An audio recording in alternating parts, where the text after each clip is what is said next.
She was not honest. She was opinionated already and only sought the two councils' opinion to support her opinion. Iparlamente yachubeka nekudzingidza kulungela kwa-advocate Busisiwe Mkhwebane kubamba lo visi lemvikelo emphakathi. We will have to be ready to conduct an election at the earliest opportunity.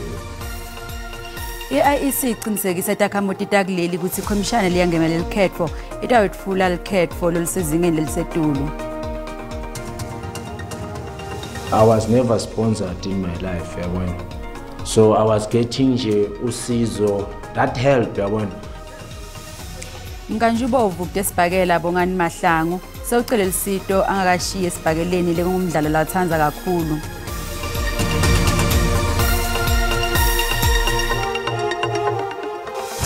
Ishonile ke wena kunena sikwamukele Tindzaba tesiSwati lesetfula la ku SABC 1 na ku DTT ungakhohlwa ke ukuthi letindzaba tiyatfolakala ku YouTube ungatifuna ke ukuthi SABC Tindzaba.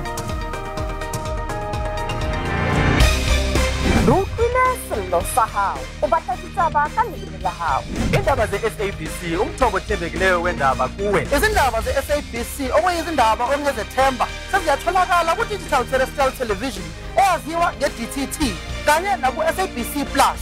Ka gore re kwešiša ka kudu-kudu ditaba tšeo di lego bohlokwa go wena. Fumana ditaba tsa matšhabeng ka leleme la hao. SABC lentswe la hao re ikemetse ha re kgethe mphukapela.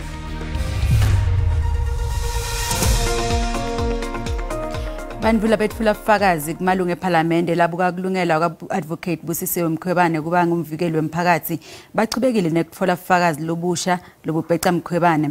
Lamalunga bekakhuluma nelikomiti la section 194 angekho Mkhwebane nelicembu lebameli bakhe. Mkhwebane wasala angenabameli kulandzela ukuthi ilovisi lemvikelo wemphakathi lihoce ekukhokheleni bameli bakhe likhala ngekweselakala kwetimali. Lelikomiti liyachubeka nekulelela bufakazi mayelana nekulungela kwaMkhwebane kuba ngumvikeli womphakathi. Lo bufakazi mayelana nesinqumo senkantolo lesingamanga esivuna Mkhwebane elidzabeni lwemthelisi. Lokhu kuta ngemuva kwetinsolo letithi lona bekangumengameli waphambili Jacob Zuma akamanga akhokhele inzela itinyangeni takhe tekucala tekuba ngumengameli wakuleli. Konke lokhu kwenteka ngemuva kwekuthi kube nembiko lothi Zuma bekasebentela inkampani yabonogada ngeminyaka wa-2009. She was not honest. She was opinionated already and only sought the two councils' opinion to support her opinion. When such opinion did not do so, she rejected it. Mkhwebane waphenze wasola ngekuhluleka kubukisisa bufakazi ngaphambi kwekuthi abhale umbiko wakhe kulandzela ukuthi Zuma amnike imvumo yokuphenya lidzaba lwakhe loluphathelene nenzela. The public protector relies entirely on tweets supposedly sent by the second respondents as a basis for seeking the relief that she sets out in the counter application. The court then set out the statement and said that it's clear from what the court had just said in the previous sentence is clear from that statement. And below that, the court continues, this is all that the PP relied on for her counter application. Unsubstantiated tweets. There was no proof of the authenticity of the tweets. She regarded them as the taxpayer's written consent. Lelikomiti liphindze labukisisa kabanti ludzaba lolubandzakanya Mkhwebane nalona lakayindvuna yemabhizinisi embuso Pravin Gordhan. Kanti-ke Mkhwebane uye enkundleni yakhe yetekuchumana wabuta ukuthi ngabe lelikomiti liphenya ngekwemtsetfo na. Kunemklamo lomusha lohlongotwako ngelithemba lekuthi utawuletha lintshintshe emphakathini leyahlukahlukene nanobeke kunjalo kunekungabada lokukhona njengoba phela lomsunguli walo waphambili nimbali Ntuli. I-Groundwork Collective liphulo elizawuza notshintsho eMzantsi Afrika ngoluntu luzisebenzela okuna njengoko umbali Ntuli nelungu lendlu yoyisomthetho laKwaZulu Natal ephehlelele ngokusesikweni lo mbutho kambe ke ungengombutho wezopolitiko. I can assure you very much that this is not going to turn into a political party. That's why I said at the very beginning that that is a big part of my promise.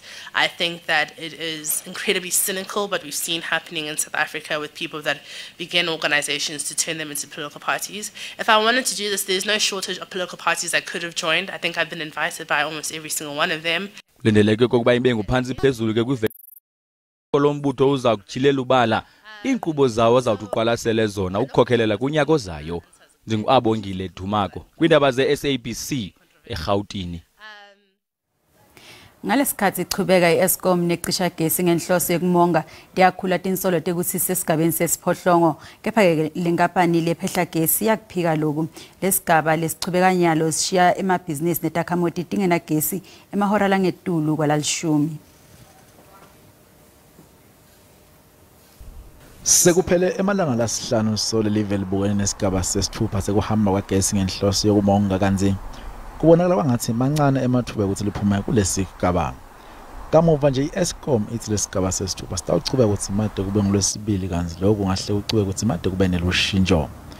Imibiko yemela sondo ibike ukuthi lenkampani lephehla ngagesi iyisele live esigabeni sesiphohlongo sekuhamba kwagesi.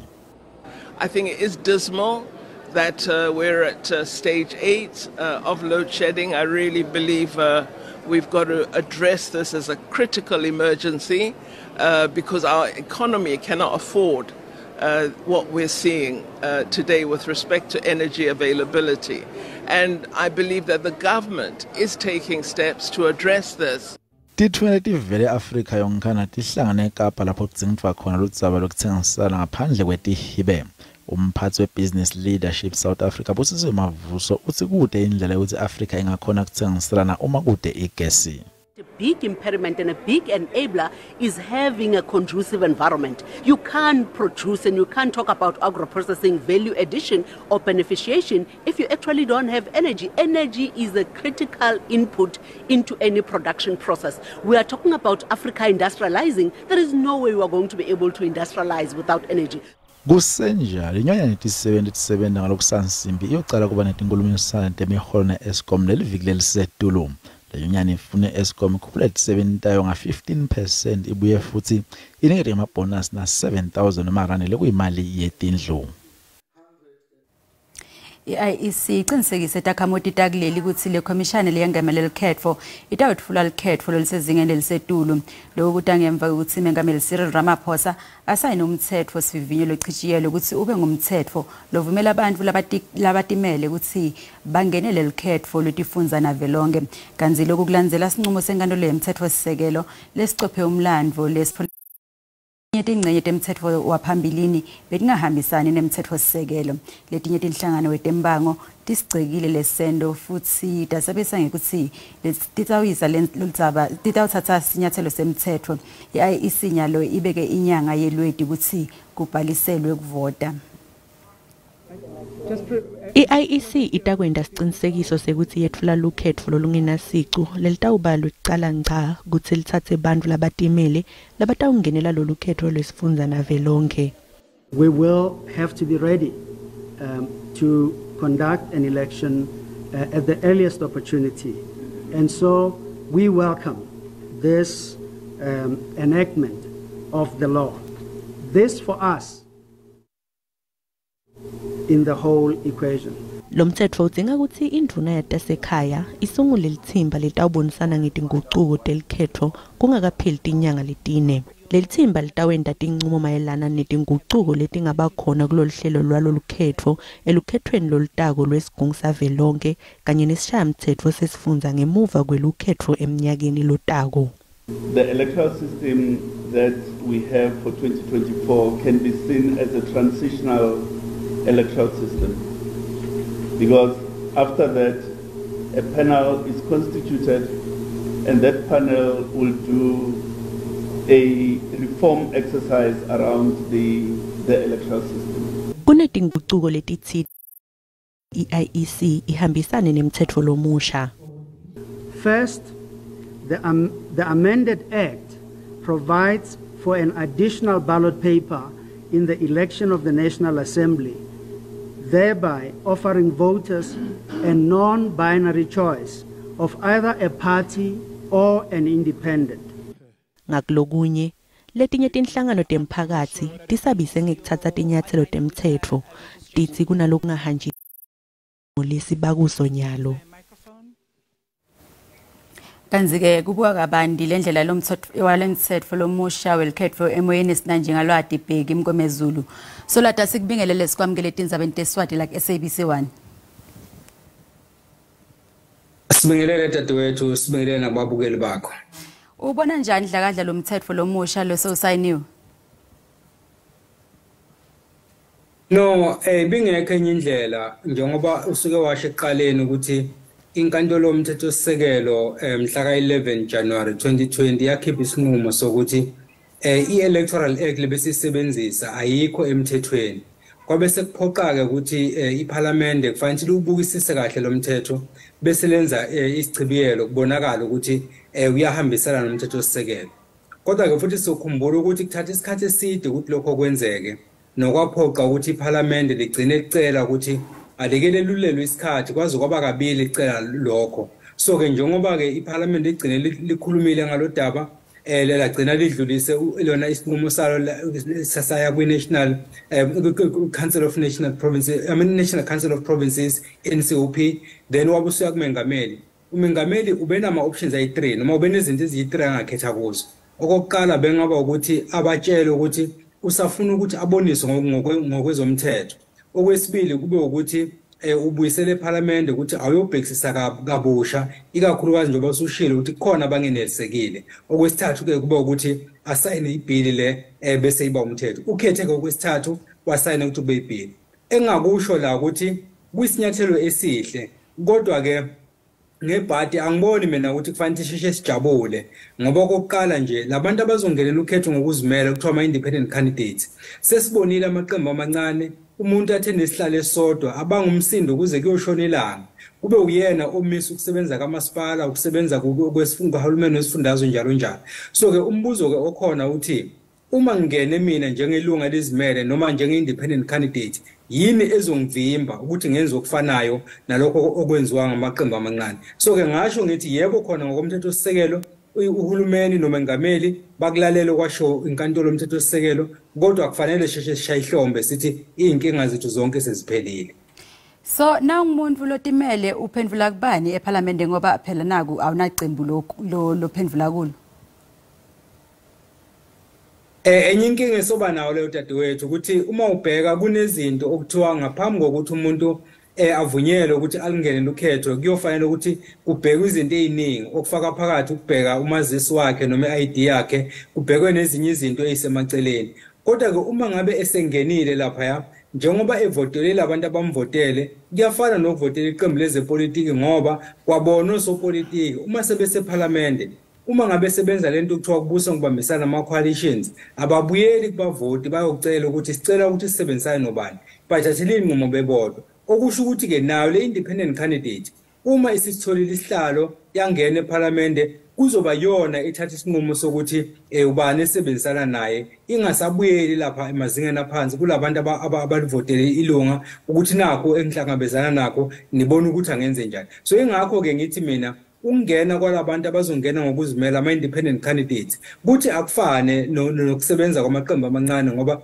athi mancane njalo kodwa bese efaka izinto ezingaphezulu kwawo afuna ukuthi mina ngizokunikeza isihlalo sami kodwa engikufunayo lokhu ngifuna ukuba mhlambe udeputy mayor noma ngifuna ukuba municipal manager njalo njalo. So njengoba kuzobe kwenzeka kwi-national so kungenzeka umuntu avele eze nesihlalo sakhe so that hayi ngoba ushoda ngesihlalo esodwa mina ngakunikeza lesihlalo kodwa ngizofuna ukuthi ngibe udeputy president. Uzonqaba kanjani ukuba umncengile vele? Asibonge kakhulu udlakadla isikhathi sakho. Professor Mngomezulu ubheki Mngomezulu sikhuluma naye ngelitsaba letelkhetho leselisayindile umthetho lomusha lososayiniwe. Sikubutile ke mbukeli ukuthi ubona njani umthetho ukuthi umuntu angasatimela ePhalamende uphendvule ngalendlela?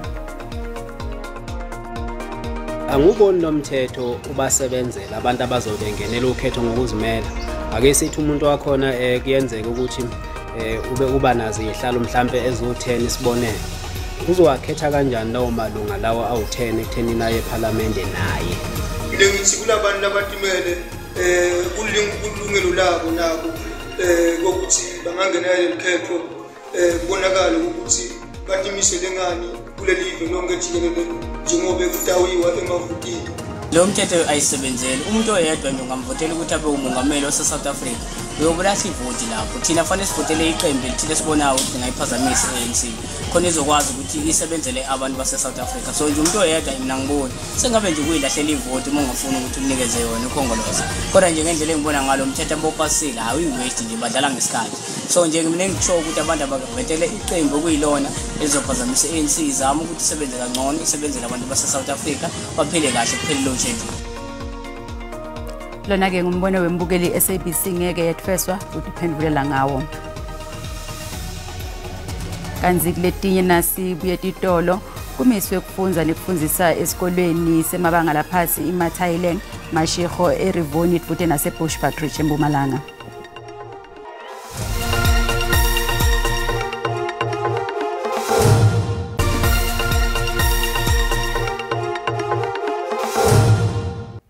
Asikwamukele mbukele esigabeni sesibili seTindzaba tesiSwati.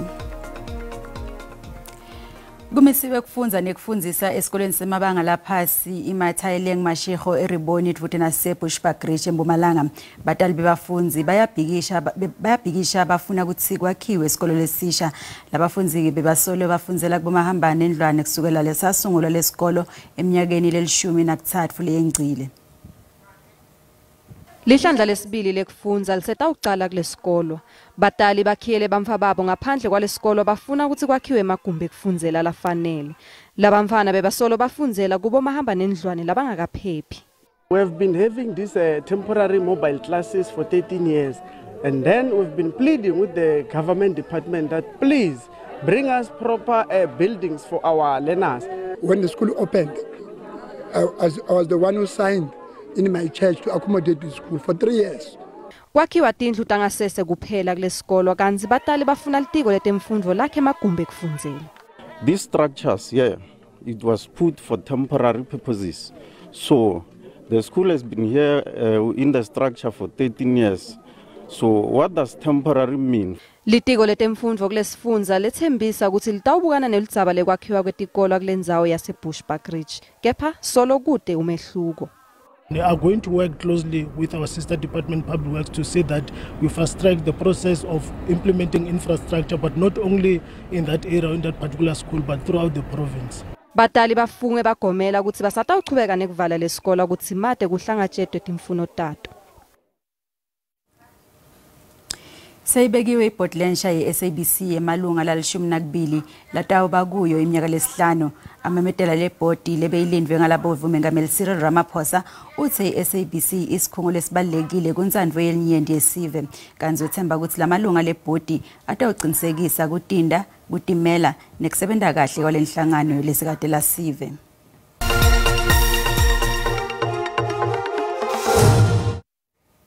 Kanzi-ke timakethe tetimali irandi lehlile naliqhathaniswa netimali takulamanye emave.